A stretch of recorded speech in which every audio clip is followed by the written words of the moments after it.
ประถมกาลบทที่12พระเยโฮวาได้อู้แก่อับรามแล้วว่าเจ้าจงออกไปจากประเทศของเจ้าจากญาติพี่น้องของเจ้าและจากบ้านพ่อของเจ้าไปยังแผ่นดินที่เฮาจี้ให้เจ้าหันเฮาจะยะให้เจ้าเป็นจนชาติใหญ่จนชาติหนึ่งเฮาจะอวยพรเจ้ายะให้เจ้ามีชื่อเสียงใหญ่โตและเจ้าจะเป็นแหล่งพระพรเฮาจะอวยพรผู้ที่อวยพรเจ้าและสาปแช่งผู้ที่สาปแช่งเจ้าบรรดาครอบครัวทั่วแผ่นดินโลกจะได้รับพระพรเพราะเจ้าจะอับรามจึงออกไปตามที่พระเยโฮวาได้อู้แก่เขาและโลดก็ไปกับท่านอับรามมีอายุได้75 ปีขณะเมื่อท่านออกจากเมืองฮาลานอับรามปานางซาลายเมียของท่านโลดลูกชายของน้องชายท่านบรรดาทรัพย์สิ่งของหมู่เขาที่ได้สะสมไว้และผู้คนทั้งหลายที่ได้ไว้ในเมืองฮาลานหมู่เขาออกไปเพื่อเข้าไปยังแผ่นดินคานาอันและหมู่เขาไปถึงแผ่นดินคานาอันอับรามเตียวผ่านแผ่นดินนั้นจนถึงสถานที่เมืองเชเคมคือที่ราบโมเร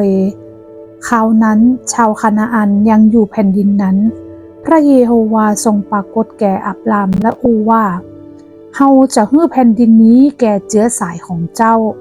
อับรามจึงสร้างแท่นบูชาที่หันถวายแด่พระเยโฮวาผู้ทรงปรากฏแก่ท่านย้ายไปจากที่หันมาถึงดอยแก่นหนึ่งทางทิศตะวันออกของเมืองเบธเอลแล้วตั้งเต็นท์ของท่านโดยเมืองเบธเอลอยู่ทางตะวันตกและเมืองไออยู่ทางตะวันออกณที่นั้นท่านสร้างแท่นบูชาแด่พระเยโฮวาและฮ้องออกพระนามของพระเยโฮวาและอับรามก็ยังคงเดินทางเรื่อยไปทางทิศใต้เกิดการกันดารอาหารที่แผ่นดินอับรามได้ลงไปยังอียิปต์เพื่ออาศัยอยู่ที่นั่น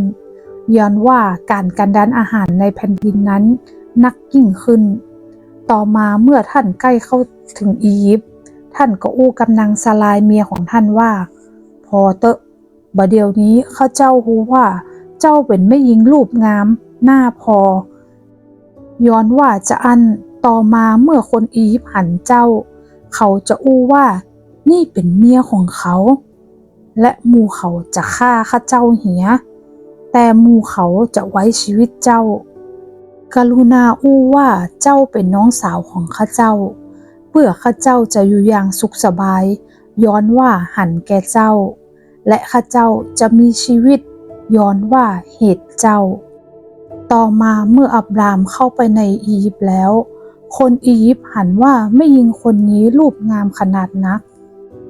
หมู่เจ้านายของฟาโรห์หันนางตัวเช่นกัน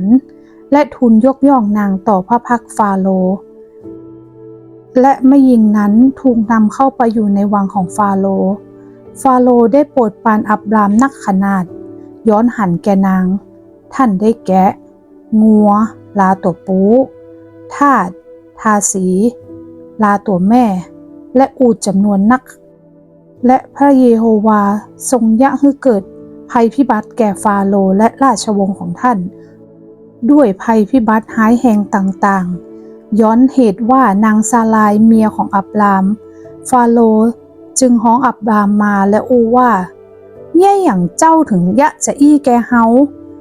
แย่อย่างเจ้าบอกเฮาว่านางเป็นเมียของเจ้าแย่อย่างเจ้าว่าเธอเป็นน้องสาวของข้าพระองค์จะเฮาเกือบจะฮับนางเป็นเมียของเฮาจะบัดเดี๋ยวนี้จงพอเมียของเจ้าและฮับนางไปและออกไปตามทางของเจ้าฟาโรห์จึงฮับสั่งหมู่คนใจเรื่องท่านและหมู่เขาจึงนำท่านเมียและสิ่งสารพัดที่ท่านมีอยู่ออกไปเหีย